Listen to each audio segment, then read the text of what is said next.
This is the procedure for prepping Genuine Scooter Company's 2-stroke 50cc and 110cc models. Performing a thorough prep every time you uncrate a scooter requires a little extra effort on the front end, but this will save your dealership countless headaches after the sale. It will also help ensure satisfied customers who will happily refer new business to your store. It is important to inspect each scooter within 24 hours of delivery. If possible, it is best to inspect the scooters when the driver is present, so damage can be recorded in the driver's logbook. On Genuine's Taiwanese models, inspection is easy. Simply cut the bands and slide the lid of the crate off the base as shown. Shipping damage can occur without visible damage to the crating materials, especially if a driver ignores instructions and stacks pallets on top of the crate.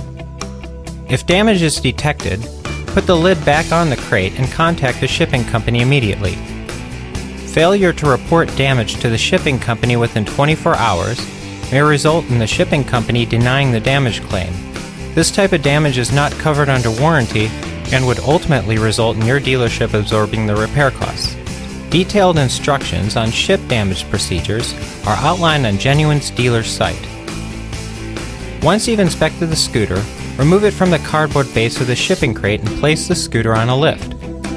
The first step is to open the seat compartment and locate the mirrors, fender extensions, battery cover, spacer block, fasteners, and battery.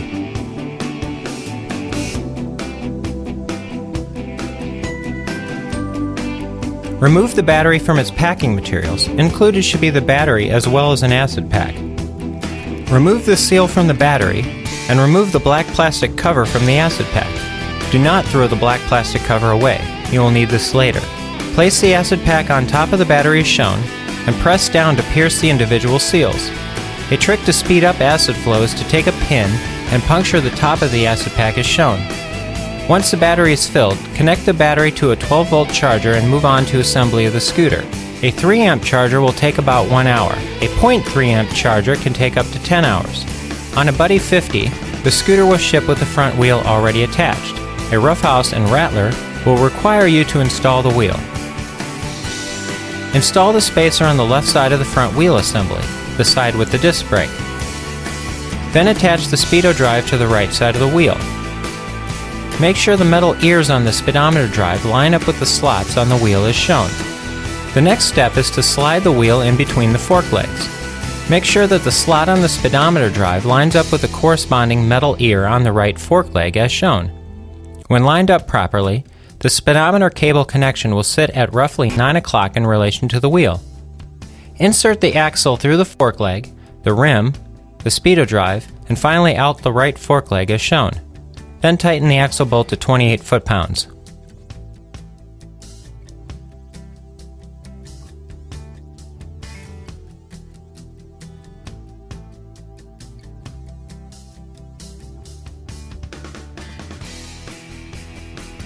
We found that mechanics occasionally damage the disc brake pads, cups, or retaining clips while attempting to force the caliper over the front disc.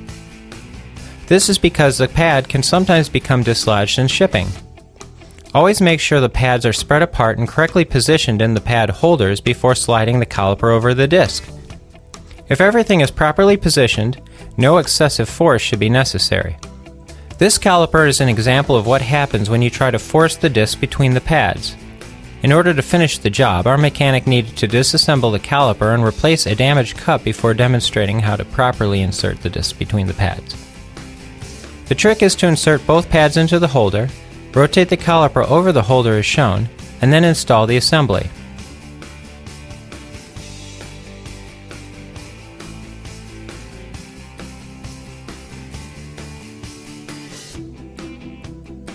All Buddy and Roughhouse 50 scooters come restricted to 30 miles per hour to comply with typical state moped laws. Top speed can be increased to more than 40 miles per hour if the restriction devices are removed. Make sure your customers know that in most states, the rider must possess a motorcycle license to legally ride a de-restricted 50cc scooter. If the customer wants the scooter de-restricted, the first step is to remove the CVT cover. It is located on the left side below the airbox.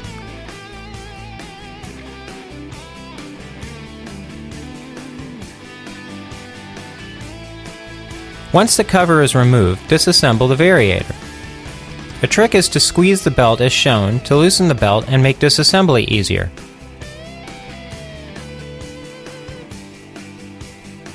Using a 14mm socket, remove the bolt and kickstart paw from the front variator. This will allow the outer half to slide off. Remove the restrictor ring as shown and reassemble the front variator.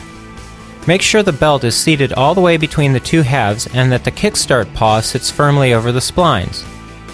Then reinstall the nut as shown. A trick is to finger tighten the nut to ensure all parts are lined up and sitting flush to each other, and then tighten to between 25 and 28 foot-pounds.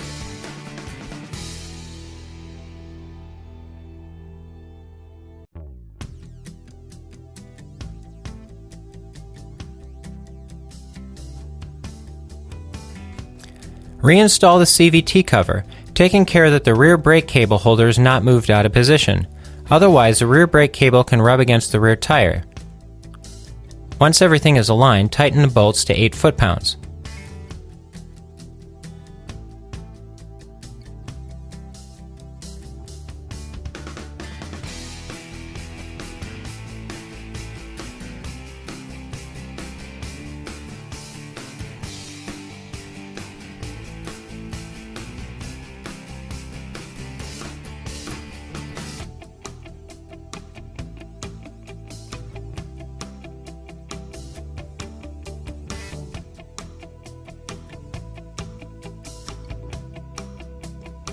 A second restriction device is located in the exhaust.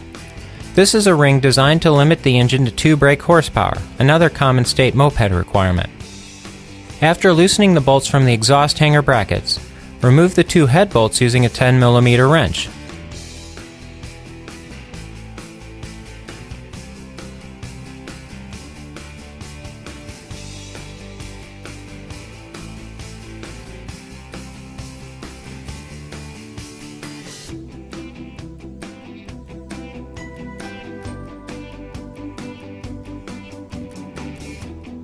Then swing the head pipe down and remove the exhaust gasket as shown.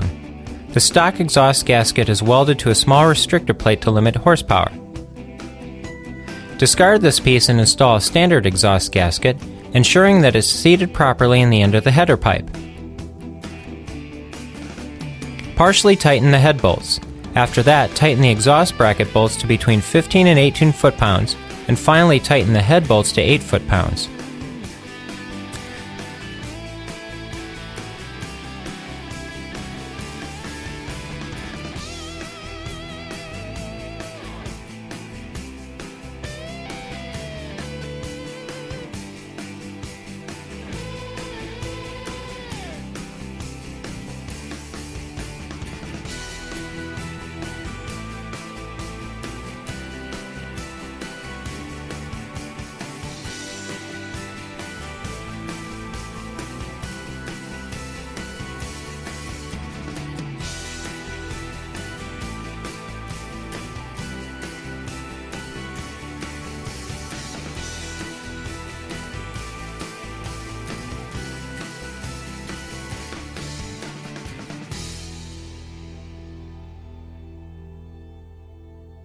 The next step is to fill the fuel tank.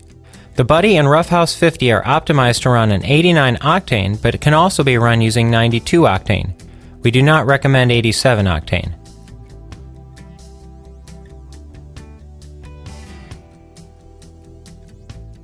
While less experienced mechanics often skip this step, top mechanics make certain to prime and flush out the fuel system. This requires minimum effort and helps ensure that every scooter driven off your lot runs at its best. Remove the vacuum line and retaining clip from the bottom of the petcock, attach a hose, and apply a small amount of vacuum using a syringe as shown. Then remove the drain screw from the carburetor.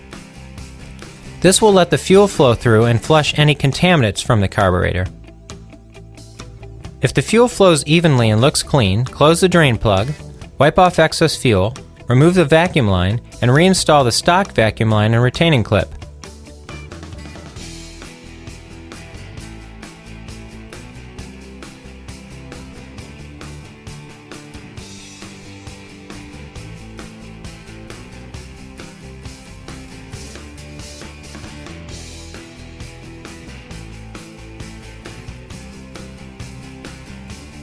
The next step is filling the two-stroke oil reservoir.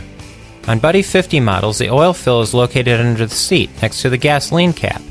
In Roughhouse and Rattler models, it is located directly behind the footwell near where the rider's heels would typically rest. To access the oil reservoir, remove the plastic cover as shown. Remove the cap as shown, and using a funnel, add 1/2 quart of quality two-stroke oil.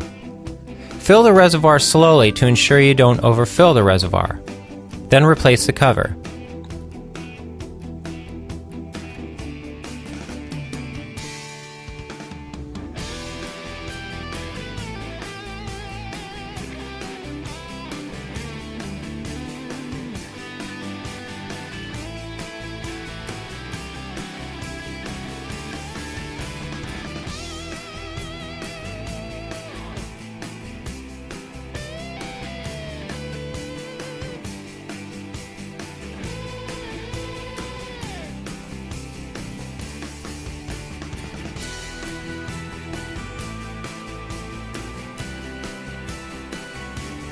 Next, install the mirrors. It is important to note that the right side mirror is reverse thread and the left side mirror is standard thread. Once the mirror is installed and positioned properly, lift up the rubber sleeve and use a 14mm wrench as shown to tighten down the nut. Most riders prefer the stems to be roughly parallel to the handlebars. Once tightened, the rider can fine-tune and adjust the mirrors.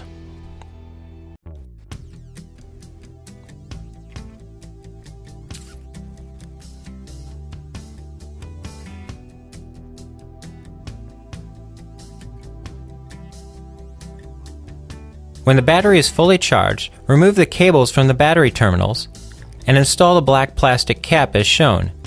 Use a rubber mallet to lightly tap the cap until it sits flush to the top of the battery. Then locate the battery cover, spacer block, and the small baggie of fasteners that was stored under the seat. The baggie contains fasteners for the battery terminals, as well as a large screw used to secure the battery cover. Insert the provided nuts into the positive and negative connections as shown.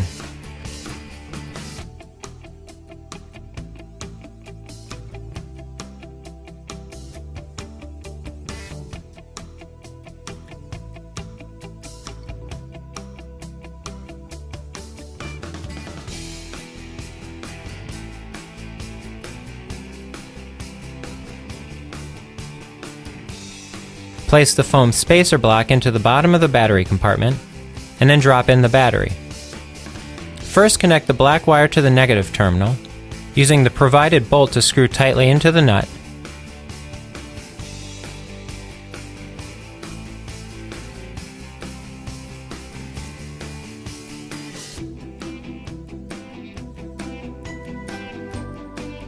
Then connect the red wire to the positive terminal following the same steps.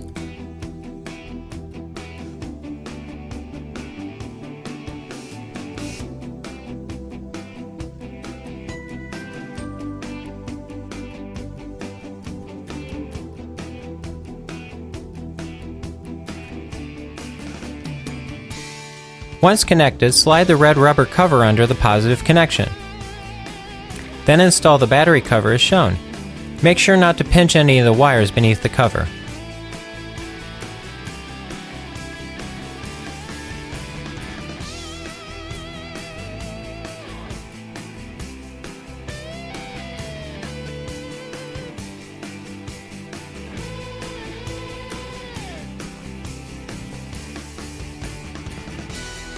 There should be 2 fasteners remaining in the baggie. These are used to install the optional fender extension. Position the extender at the base of the fender as shown and tighten the screws just enough to hold the extender in place.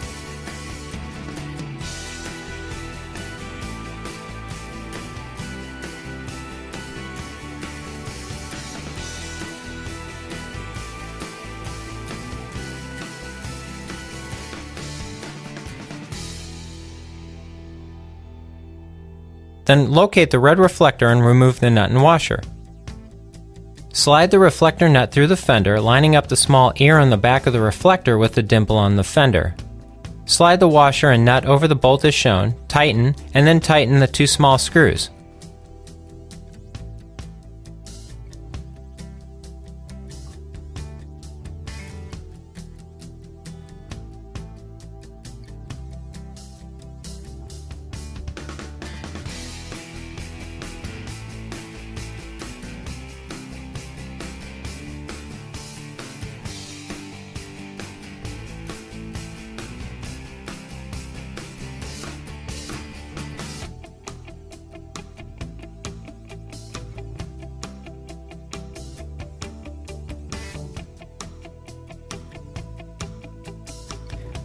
Next, check the rear brake operation.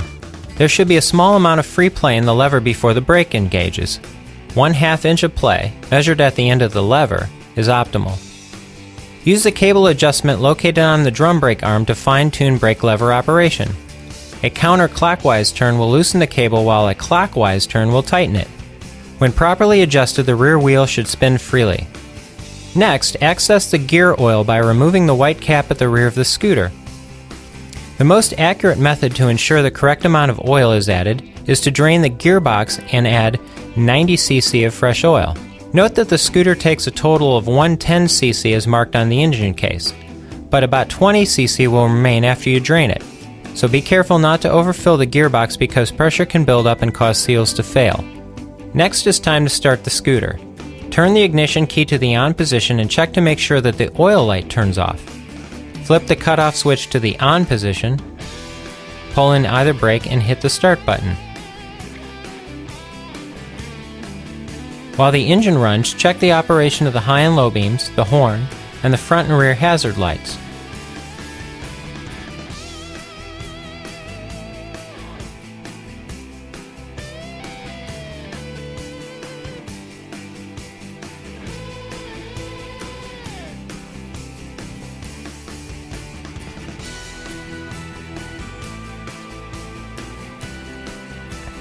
Check that the brake lights work using both the left and right levers. Check the front and rear turn signals for both left-hand and right-hand operation. And check the kill switch by using it to shut off the engine. When these checks are complete, restart the scooter and let it finish warming up.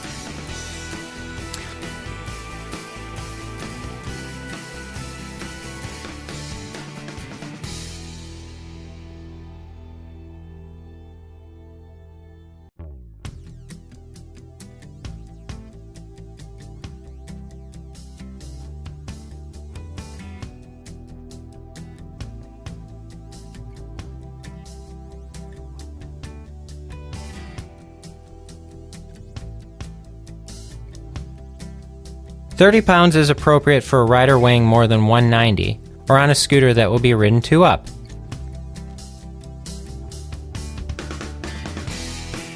Finally, check for fuel leaks and oil leaks.